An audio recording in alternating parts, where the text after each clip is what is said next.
So you asked, but I still don't get how. I'll walk you through how these euphemisms attend to positive or negative face. Now let's think about what face needs are. So we have positive face needs, which are the needs to be liked, valued, and respected, and negative face needs, which is the need to feel autonomous, free from imposition, and have the sense of freedom. So there is a slight distinction there. Euphemisms actually attend to negative face. They can also attend to positive face, but they actually most of the time attend to negative face. So I'll repeat the definition for negative face. The desire to not be imposed upon. It's the right to act freely, without pressure, without coercion. But interestingly also, it's the right to act without embarrassment. I think that's where you're sort of confused. How is this idea of embarrassment linked to social imposition or negative face? So imagine you're in a public space and someone brings up a really personal or a really taboo topic. So for example, body odor or genital grooming habits. Why would this be phrase threatening? Well, it's because it forces you to acknowledge, let me write this down. If you bring up a taboo topic you don't want to talk about, it forces you to acknowledge something you don't want to discuss in a public setting. It makes you self-conscious. It creates this pressure to react. It also removes your ability to ignore or disengage from the topic, right? That's three things that it does. And so in other words, embarrassment sort of takes away your freedom to remain unbothered, which another way to say it is it imposes on your negative face. So as an example, in an advertisement like this, which is in the public sphere, like anyone can read this stuff online, the more direct way to say it is like, you should shave your pubic hair. That's very imposing, that's very confrontational. Or the alternative is, I don't know, the lawnmower helps you level up your loins. And that does something called soften the imposition, right? And so what does that let you do? It lets the audience engage on their own terms. So it's sort of like you infer the meaning of loin rather than having genitals forced upon you. Makes the topic feel less intrusive, and like you're not bluntly being told to shave, and it also respects autonomy by allowing people to process the message without this sort of social discomfort we were talking about below.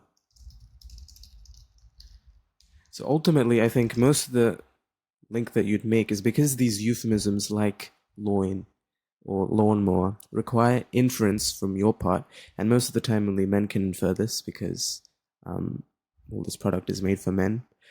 It adds this layer of discretion and it makes it seem less intrusive. And so in short, reducing this embarrassment minimizes the social imposition of having to confront this very awkward or private issue, and that's why it falls into negative politeness. So in this ad, we're using grooming products for private areas, which could be obviously awkward for customers to talk about. If the ad were too direct, it makes them feel uncomfortable. So this negative politeness helps them reduce discomfort. So I brought up 3 examples in my message. I said, 1, the euphemism. They said loin instead of genitals. That softens the imposition. We also elide the elision. They say for your pair, but then forget the prepositional phrase for your pair of balls, and that lets the audience infer the meaning privately. And the third one is indirect phrasing, desired level of smooth. Smooth is typically an adjective, not a noun. So here it's the form of a adjective, but it's actually a noun in this case. What does that do? Well, it makes it sound very aesthetic, very like a broad concept rather than very clinical or crude. So that's what this one does. So each of these techniques sort of gives the audience autonomy over how they process the message instead of forcing them into this embarrassing or uncomfortable thought process, right? So let me summarize this for you. So key points. Embarrassment equals imposition because it forces people to confront something they don't want to. Negative politeness strategies reduce imposition by allowing audience to engage at their own pace, and euphemisms, elision, and indirect phrasing equals protect negative face by avoiding this direct confrontation with the taboo topic of genital hair. So if I were to write it out, I'm not going to type it all out, but I'll speak it out to you. This is what I'd say. The use of loin as a metonym. Metonym is not actually technically a metalanguage, so think of another metalanguage for loin. It might be a jargonistic term with inaccessible denotations, like not everyone can understand what loin is. It's almost archaic in a sense, like I've never heard someone say loin to refer to genitals.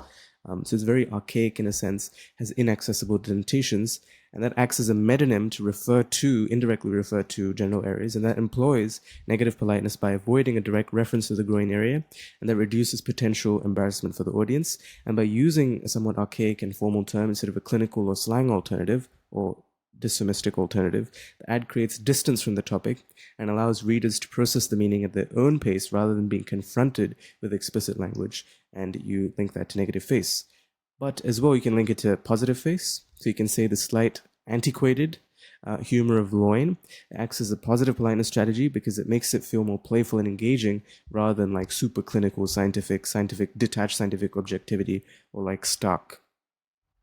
Let's think about the of balls example as well. So the phrase for your pair elides the prepositional phrase of balls, and that relies on the audience's inference to fill in the missing information. And who is the audience? You can link that to being men, and how it creates a sense of in-group because only they will be able to understand it. And you can link that to politeness strategies because by not explicitly stating balls, the ad avoids being face threatening. Instead of imposing the topic directly, it invites the readers to make the connection themselves, which preserves their autonomy. And of course, that's what negative face is all about. And since this inference sort of requires an active cognitive process, the reader can choose to engage with the message rather than the taboo topic being imposed on them. So hopefully you understand the link between embarrassment taboo topics and negative face needs, and I hope that helps.